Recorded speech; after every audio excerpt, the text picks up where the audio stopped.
Good morning, everyone. Kag sa sini nga tinion, nagakalipay kita sa gihapon nga sa sini nga Domingo, makapadayon kita sa aton pagsimba sa aton langitnon nga Amay. Sang nagligad nga Biyernes sang gabi, nag-post ako sa aton nga group chat sa isa ka fun challenge. Nga siling nakon, kung sino ang makapakot sang tigulo sang aton mensahe sa sini nga aga, tagaan nakon sang premyo. So siling nakon sa akon nga chat, tagaan nakon na 1,000 pesos ang bisan sino man sa inyo nga makapakot sa insakto sang tigulo sang aton mensahe sa sini nga aga. Kag may mga clue or hints ako nga ginhatag nga aton mensahe ginatig-uluhan sa isa lang kapulong nga nagasugod sa letra sang M. May gindugang pagid ako nga hint para nga mapaktan ninyo. So may ara 26 ka miyembro naton nga nagpartisipar. Kag sa sining 26 ka miyembro, sila nag-post sang exactly 200 entries. But silingon, 200 ka mga pululungon nga nag-start sa letter M. Although ang iba nagasulit. Kag may ara kita winner. Out of 200 entries, ang entry number 173 o kung 173rd entry among nakakuha sa insakto. So sa sining aga, ang tigulo sa mensahe nga akong pagadalon is murmuring. Paglikramo o pagkumod. Congratulations sa kay Cyril Notis Lumawag. Siguro ginobos ni gidbasa ang libro sang Philippians, King James Version. So sa mga wala nakadaog, hindi ka mo sari kumod. Kay may sunod pa ni. Ang pagdaog ni Cyril Subong, ti sa wala pagin tuga ang kalibutan, gintagna na ni sang Ginoo nga siya ang magadaog. Hindi na nato ni siya maliwat. So nga ako na mahambal, kung akon hulamon ang kalibutanon nga pulong sa mga miyembro naton nga nag-participate. Better luck next time. Ginpili nakon ini nga mensahe kay ini tama gid ka seryoso nga bagay sa aton kabuhi. Ang pulong nga murmuring, grumbling, complaining, ini makatulad nga mga pulong. Pagkumod, pagyamo, o reklamo. Kabalo bala kamo nga ang pagkumod para sa isa ka Kristiyano, isa ka seryoso nga sala. Ayan ang kalabanan sa ato, nagakabig nga ang pagkumod o kilang. Kaya inibala ang pagkumod, nangin kabahin na sang aton kabuhi, kagkabudlay na gidulaon.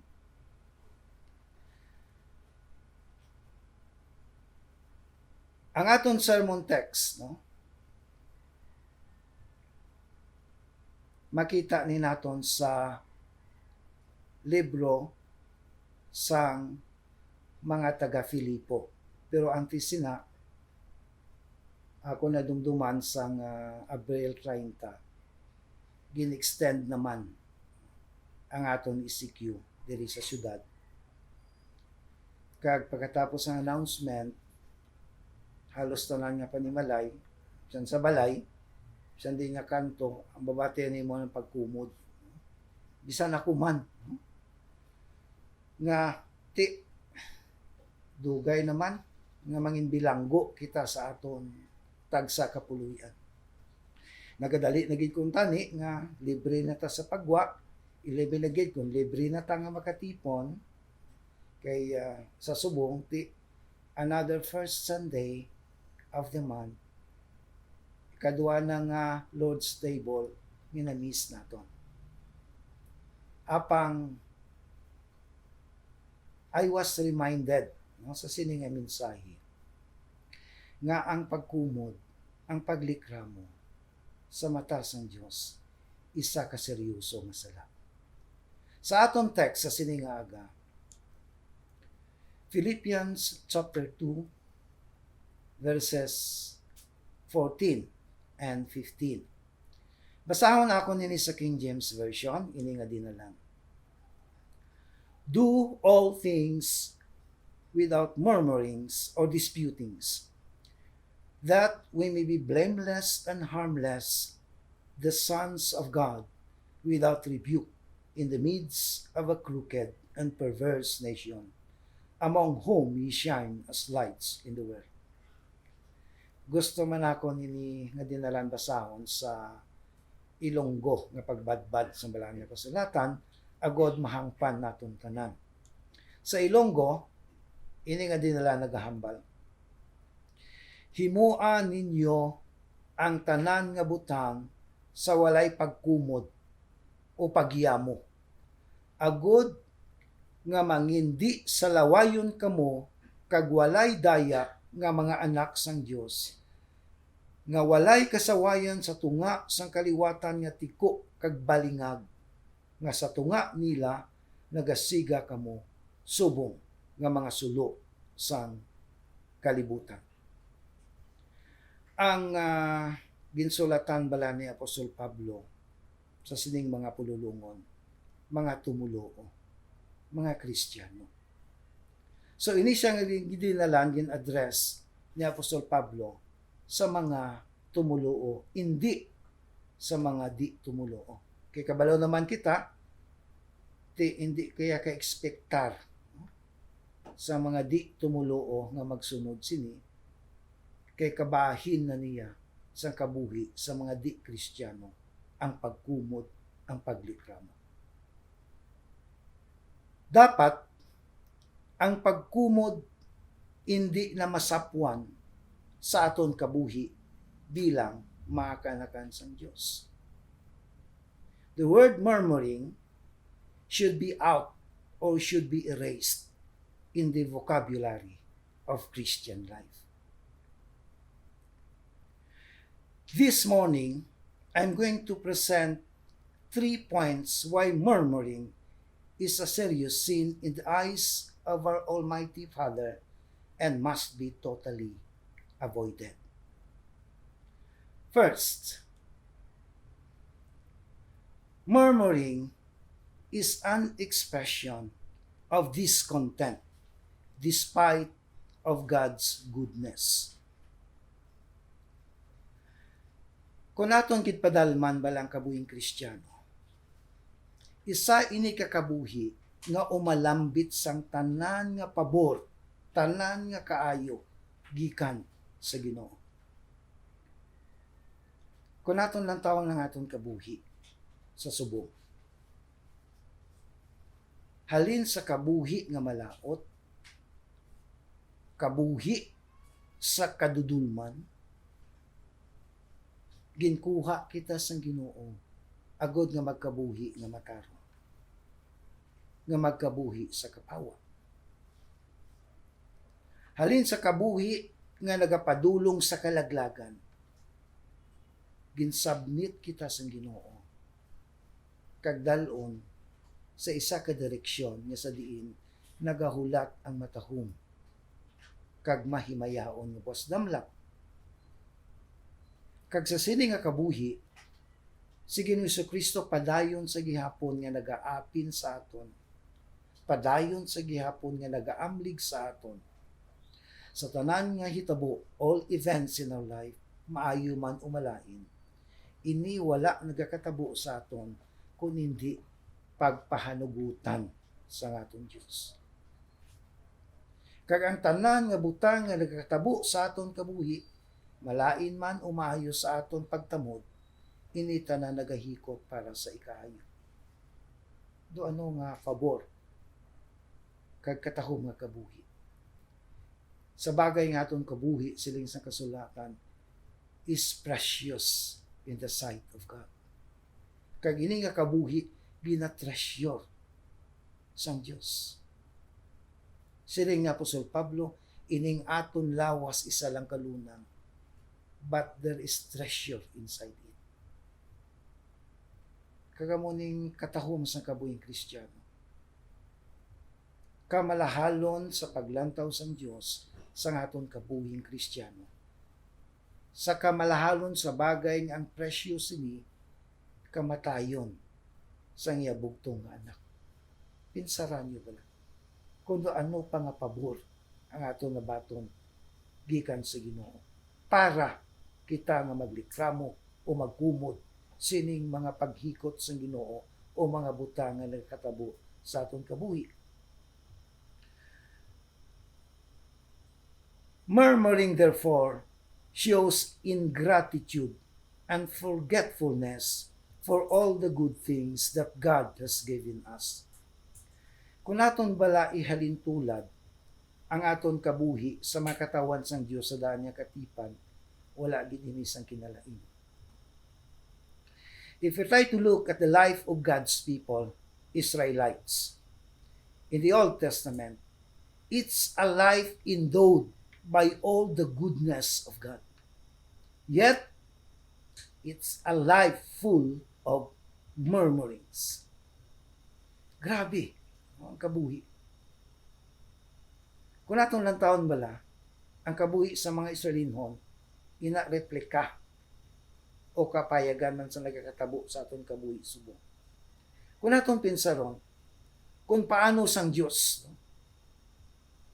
ginhilway ining iya katawhan gikan sa sulod sang 430 ka tuig nga ginaulipon, ginapaantos. Nga ginhilway sang Ginoo agud dalon sa isa ka lugar nga sa diin hilway sila. Isa ka duog nga nagailig ang gatas kag dugos.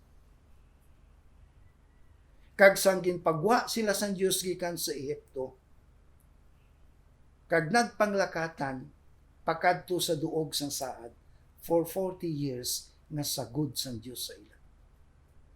Ara ang presensya sang Dios, ara ang protection sang Dios, kag ara ang provision sang Ginoo.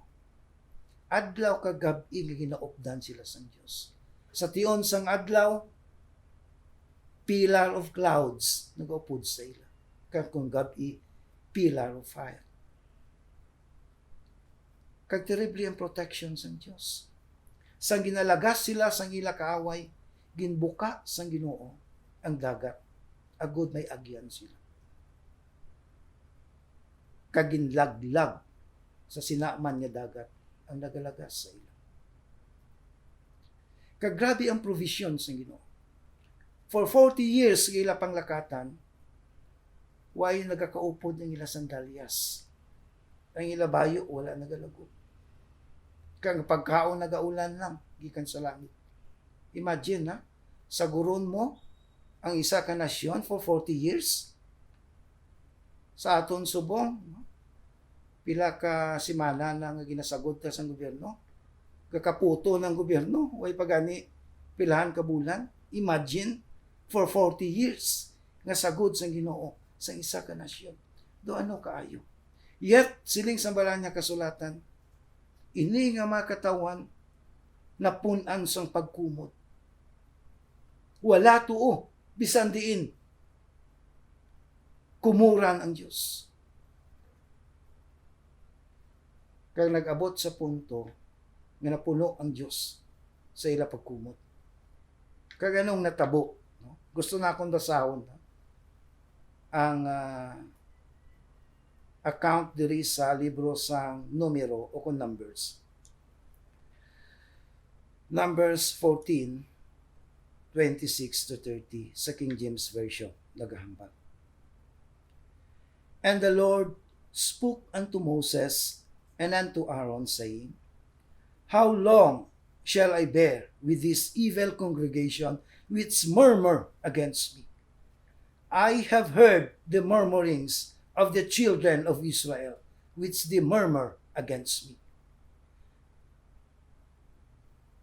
Say unto them, As truly as I live, says the Lord, as ye have spoken in my ears, so will I do to you. Verse 29 hasta sa 30. Your carcasses shall fall in the wilderness, and all that were numbered of you according to your whole number, from 20 years old and upward, which have murmured against me, doubtless ye shall not come into the land concerning which I swore to make you dwell therein, save Caleb the son of Jephunneh and Joshua the son of Nun. Tungod sa pagkumod, isa ka henerasyon ang ginpapas ng Diyos. Amo na ka seryoso sa mata sang Diyos, nga mabatian nga iya katawan nagakumod sa pihak sang kaayo ngin pahayag sang Diyos sa ila kabuhi. So waay sa ila nga nagwa sa Ehipto nga nakasulod sa loob sang saad. Sino lang nakasulod?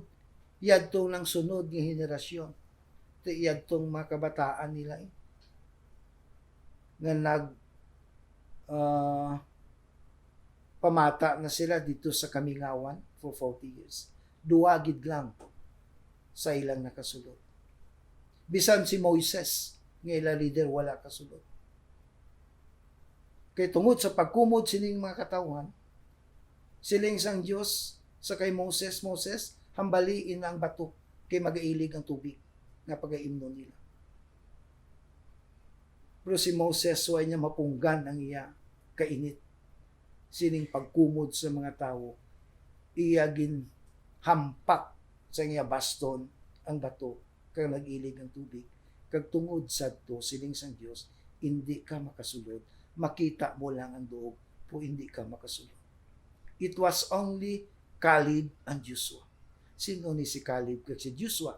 Kung aton naibaluan, duwa ni sila sang 12 ka mga espiya nga ginpadala ni Moses agod maglantaw sang duog nga ila pagasudlo.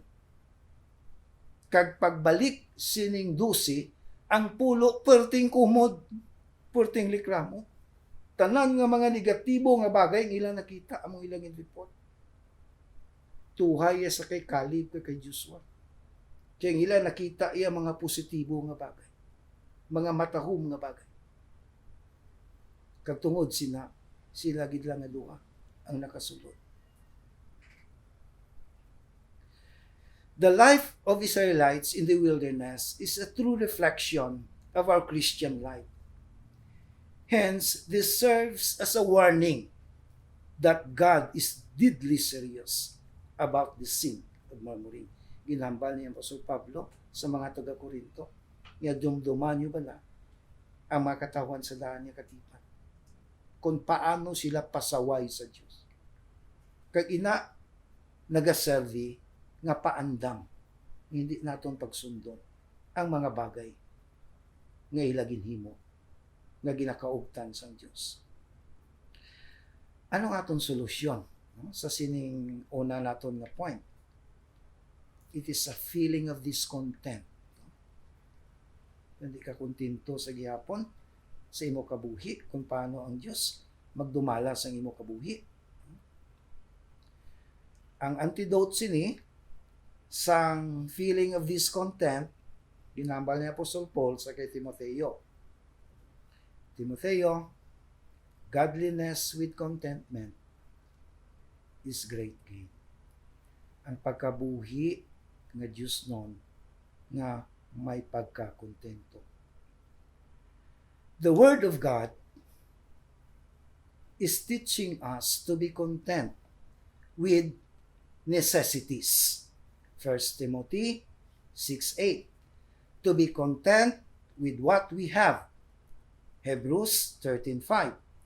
And to be content with whatever circumstances we are in. Philippians 4:11. Gusto na akong i-quote inibalang pulong ni Charles Spurgeon. Siling niya, contentment is not a natural inclination of man. Discontent and murmuring are as natural to man as thorns are to the soil. We need not sow thorns and thistles. They come up naturally enough because they are indigenous to the earth. And so, we did not teach men to become discontent because it's indigenous to man's heart. Ari pa, padayon ang inambal niya. Now, contentment is one of the flowers of heaven. And if we would have it, it must be cultivated. It will not grow in us by nature. It is the new nature alone that can produce it. And even then, we must be specially careful and watchful that we may maintain and cultivate it with the grace of God working in us. Let's proceed to our second point. Murmuring is an evidence of disagreement to God's sovereign plan. Ang pagkumod bala, isa ni siya ka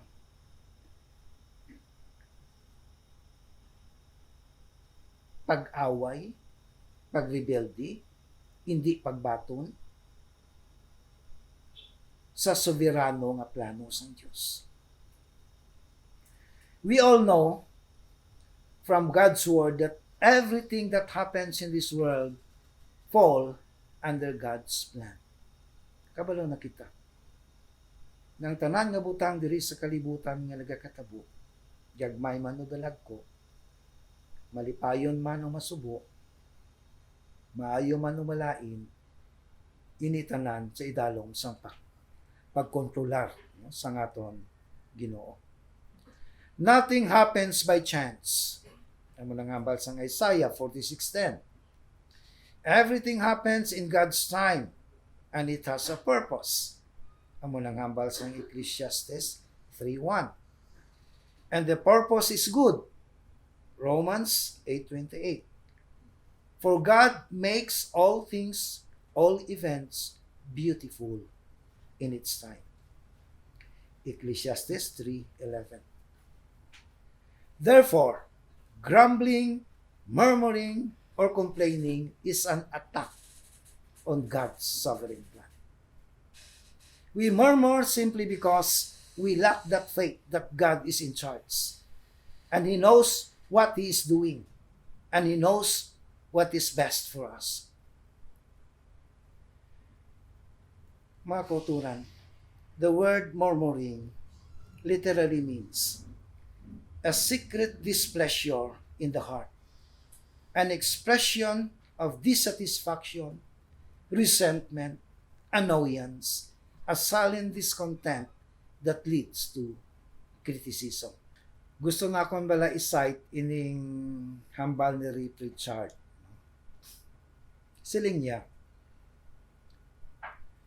do we understand that complaining is an attack on God's sovereignty?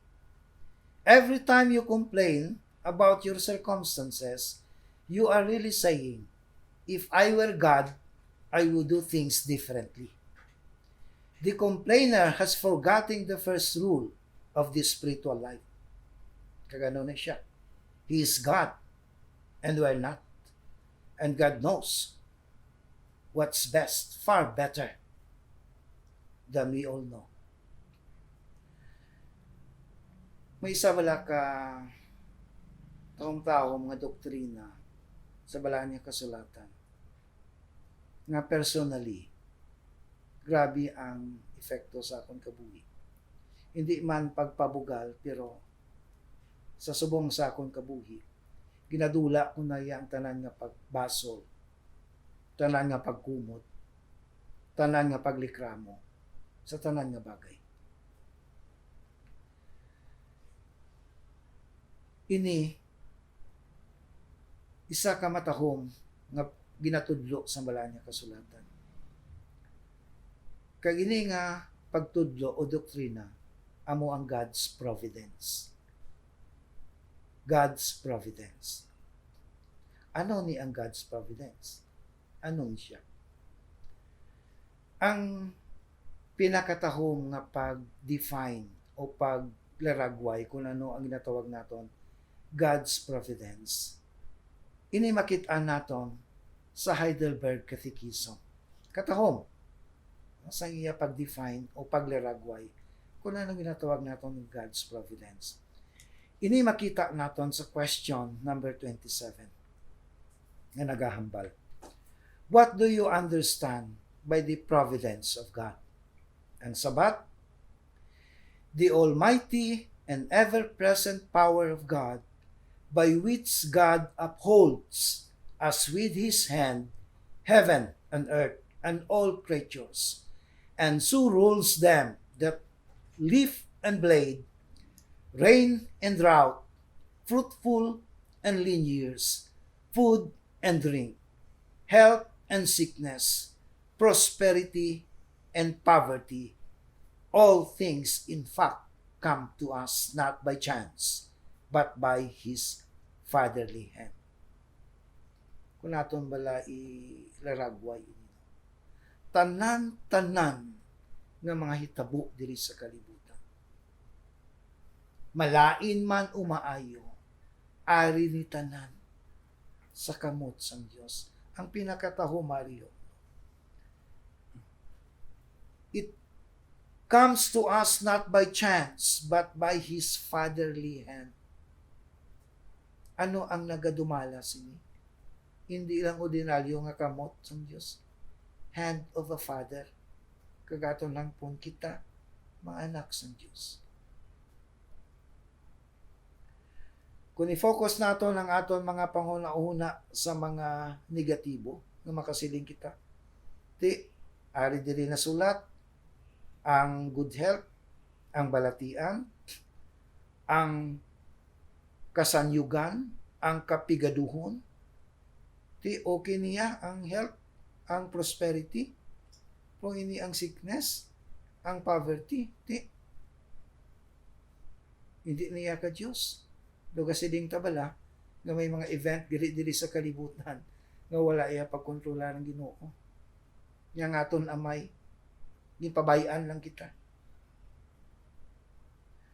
Sang nagligad nga I think it was Wednesday. Nagpost ako sa aton group chat. Sang wali ni John MacArthur. Ang titulo sang iya mensahe, why God allows suffering and evil in this world. So, kabay kung tani nga inyo adto na lantaw kag napamatian kay tuman katahong no? Ang sabat ni John MacArthur suno sa bala niya kasulatan sina nga mga topiko. Kag si Jerry Bridges nagpamulong nga kung kaysa hindi naton ma-appreciate bala ang mga butang katabo sa aton. Kaya abi naton malaot na ni. Nalipatan naton nga ang nagakadapat sa aton nga butang o sirkumstansya dapat mas malaot pa. Kaya hindi tabala kung kisa maka pasalamat no? Sa Ginoo kung hindi ta ka-experience sang mas malaot pagid nga bagay. Siling ni Jerry Bridges, the worst that could ever happen to us in this present life is far better than what we really deserve. bisan ano kalaot sang aton eksperyensya sa sining nga kalibutan, tahom-tahom pa na gyapon kung ikumparar sa bagay nga nagakadapat para sa aton. Kaysa tutuod lang, we deserve no less than hell. Sino sa aton nag-experience na sa impyerno? Sa sining nga kalibutan? Wala. Mas malaot ang na-experience sa isang iban sang sa imo. Kag sining ni Jerry Bridges, why pa ta ka-experience gani sini? Gusto ko ilustrar ini bala sa isa ka istorya. Actually, ini istorya ko naman sa simbahan. No? Sang isa ka Hudiyo, gagin recruit sila kang nag-ubra sa pungsod sa Hungary. So, isa ka tinion, ining isa ka Hudiyo, nagkadto sa iya Agalon. Sila niya, Agalon, ka miserable man isang amon kabuhi. Ginapaistar mo kami sa isa lang ka kwarto, siyam kami. Kaginotok lang kami, kabudlay. Sang amon pagsinalayo. Sila sa iya amo, okay, amon ng imuon mo karon. Pagpuli mo, ipasulod mong kanding sa inyong kwarto. Kada gabi, pasulod mong kanding. Libog ulo sa Hudiyo. Amo na ni sitwasyon namon. Pasudlan pa kanding. Sila siyang amo, patiha lang ko bala. Pasudli kanding, balik ka di sunod ni semana. Tipuli siya, pinasulod ang kanding sa ila kwarto kada gabi. Pag sunod ni semana, bumalik siya. Bang isurado hindi naging madluwing. No? Kasampok ng kilay. Sininga sa Agalon, ano man ang imo solusyon? Binuhuan itong solusyon, naglala pagid. Ang amon sitwasyon. Luwas nga ginutok kami, ang kaanghit sang kanding, di namon magwanta. Sining sa iya amo, okay. Puli ka to, kadsugod subong, ipagwa ng kanding. Kagdasan si Mana, balik ka di. Tinapuli siya, ipagwa ang kanding. Kagdasan si Mana, bumalik siya. Gapulo panihol. Kagayong-yuho. Sining sang iyang amo, ti kumusta na? Hiyabaw, Agalon. Katahom na sa mga kanami, kataway, no? Sang amon pangabuhi nga siya. Ngaway ng kanding.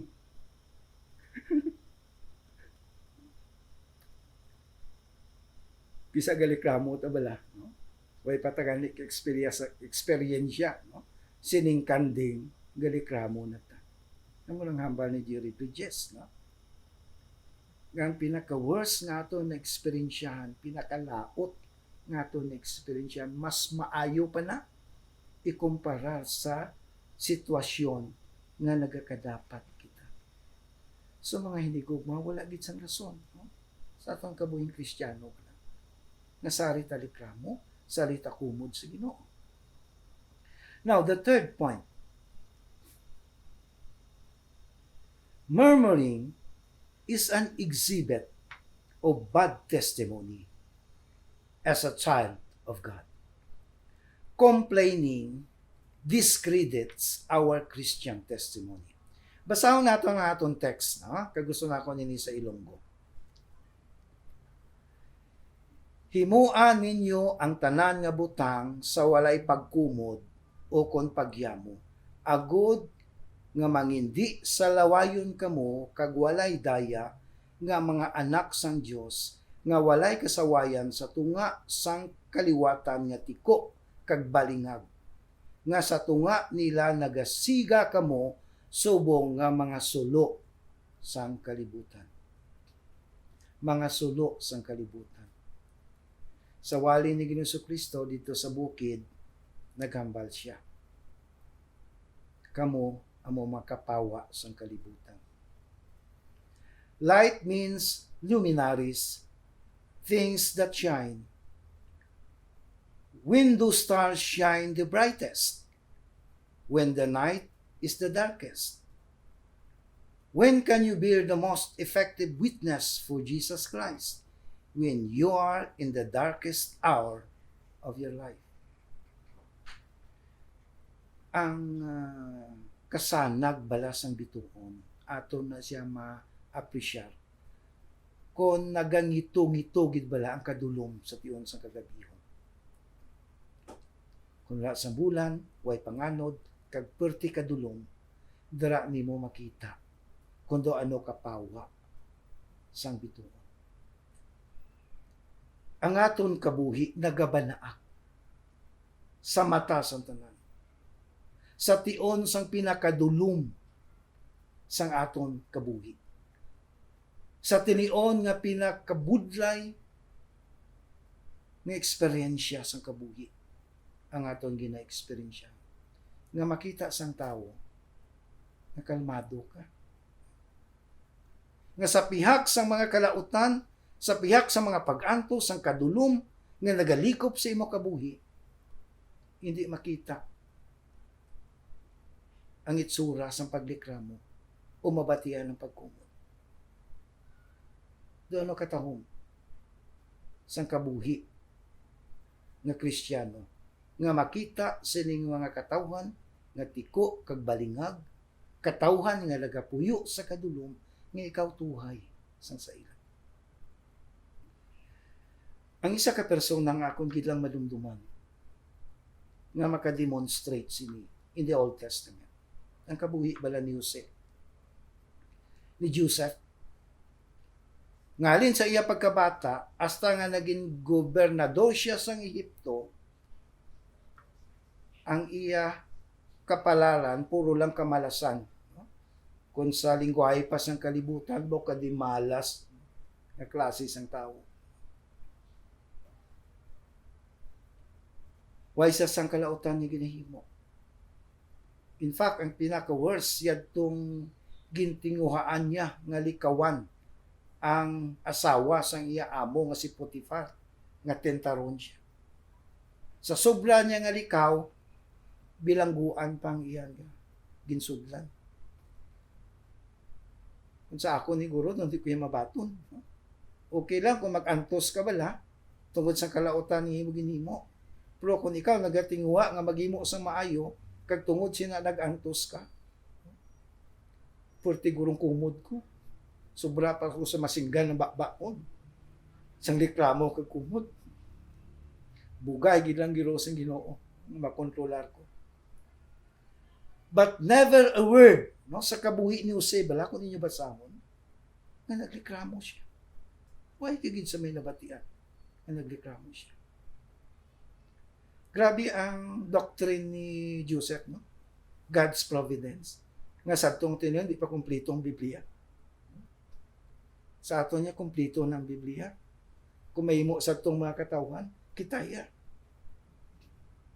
And the life of Joseph is a reflection of the life of Christ. Christ was a sheep led to the slaughter, yet he opened not his mouth. Why kagit sa may nabatian nga nagkawas ang pagkumod o pagpakamalaot sa bibig sa atong Ginoo. Kagamo na nga kabuhi mga inikugma. Our testimony as children of God requires that we be marked not by grumbling, murmuring, or complaining, but by joy and thanksgiving, even in trials. Ini ginambal ni Apostol Pablo. No? Ginambal niya man sa mga Thessalonians.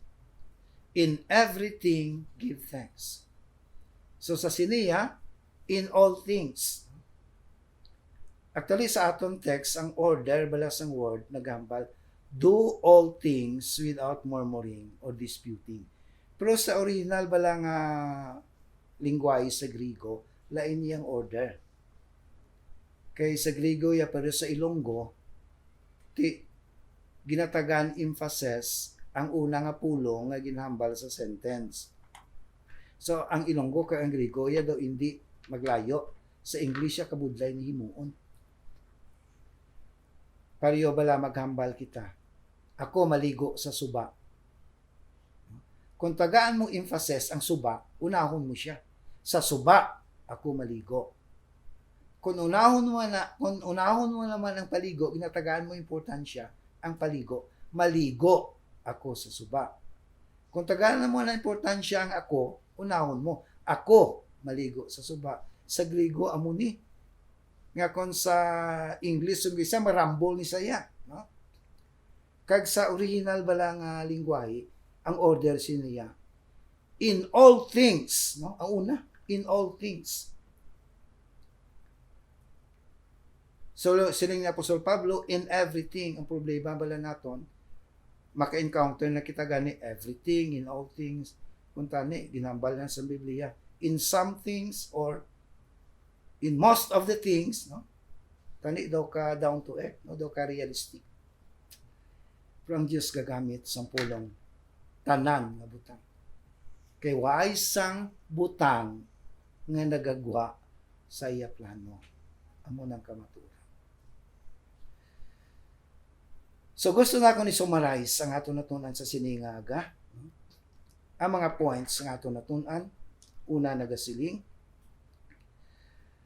Murmuring is an expression of discontent despite of God's goodness. Ikaduha nga point.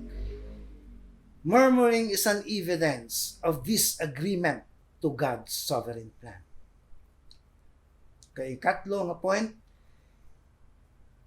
Murmuring is an exhibit of bad testimony as child of God. Kagamo ni mga challenges sa aton mensahe sa siningaga. First, don't forget God's goodness. Second, don't question God's wisdom. And third, don't ruin your testimony. Antes ako maghatag sa conclusion, pamatian ay kita sa isa ka espesyal nga ambahanon gikan sa espesyal nga magahatag sini. Ako ang giginpili ini nga ambahanon nga ila kantahon, no, sa sini nga mensahe. Kay gusto na akong makita ang importansya sini nga ambahanon nga aton maangot sa aton mensahe. So sa sini nga tanion, ihatag ko anay sa magadala sa isa ka ambahanon.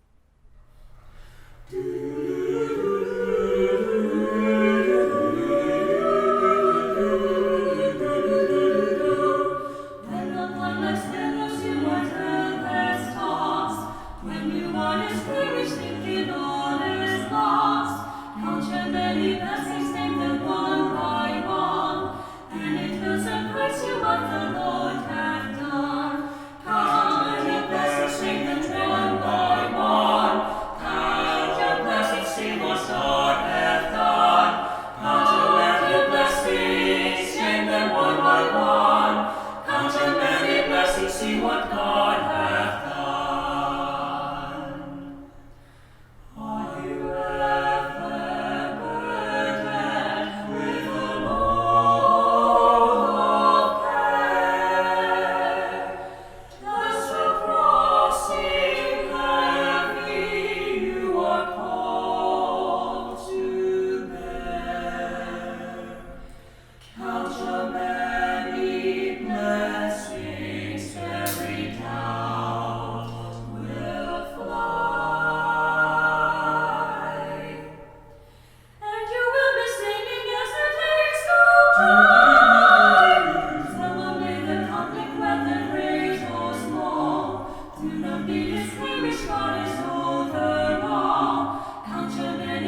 count your blessing. Mga inigugma, Christian life is full of blessings. In fact, everything that happens to us is a blessing. Even hardships are blessings in disguise. Pagatakpan ko ini nga mensahe sa isa ka istorya. Ini nga istorya nasugid ko naman sa inyo sa simbahan. Si Litty Cowman, nagsulat siya sa isa ka libro. Yung tigulosang libro, Springs in the Valley. Tuburan sa Banglid. Kag sa sini nga libro, ginsugid niyang isa ka istorya. Sang isa ka treasure hunter nga nakasapo sa budiga ni Satanas. Kag sa sina nga budiga, ginasto ni Satanas ang tanan nga mga binhi nga ginasabog sa kalibutan. Kabalo naman ta kung ano mga binhi ginasabog ni Satanas. Binhi sang kalautan, binhi sang dumot, binhi sang kaakig, binhi sang paghamkon, binhi sang pagpabugal, kag kung ano pa nga mga binhi sang kalautan. Kag may isa dito ka kwarto nga kadako nga sa diin na plaster ang madamo nga binhi. Siling ni Satanas sa isa ka treasure hunter. Ya kabalo ka, kung ini nga binhi akon isabog na gani sa kalibutan, perting tubo. The word is very fertile. Anywhere this seed strive. Pero ginako niya sa ulihi, siling niya. Pero may isa ka duog sa kalibutan. Nga once magtupa ini nga binhi sang pagkumod. Hindi gid magtubo. O magtubo gin man kunol. Sila isang treasure hunter. Di ini nga duog sa kalibutan. Kagano ni nga klase sang duta. Siling ni Satanas, kuning binhi sang pagkumod, magtupa sa tagipusoon sang isa ka tawo nga napunan sang pagpasalamat. If it falls to the heart of a grateful man. Mga kauturan, naring akong final challenge. Fill your heart with thanksgiving, leaving no room for murmuring. Puna ang imo tagipusoon sang pagpasalamat agudway na sang hulot ang binhi sang pagkumot. Updi niyo ko sa pagpangamuyo. Langit no namon ni Diyos, amay nga balaan, amay nga may tugmaon. Nagapasalamat gid kami Ginoo sang imo kaayo sa among tagsa ka kabuhi. Nagapasalamat kami sang imo kaalam kag sa imo gahom kung paano ikaw maghikot sang tanan nga butang para sa imo himaya kag para sa amon ikahayo. Ginoo, nagaluhod kami sa imo tubangan, nagatuad kag nagapangayo sang kapatawaran. Siningamon sala nga pagyamo, pagkumod, pagreklamo sa madamo nga tinion. Ipabatyag sa amon Ginoo nga iniisa ka seryoso nga bagay. Nga ini nga butang dapat madula sa amon kabuhi. Kay hindi ini nagakabagay sa amon bilang espesyal nga anak. Sining Dios nga makagagaho. Sining Dios kagamay nga mapanilanggaon.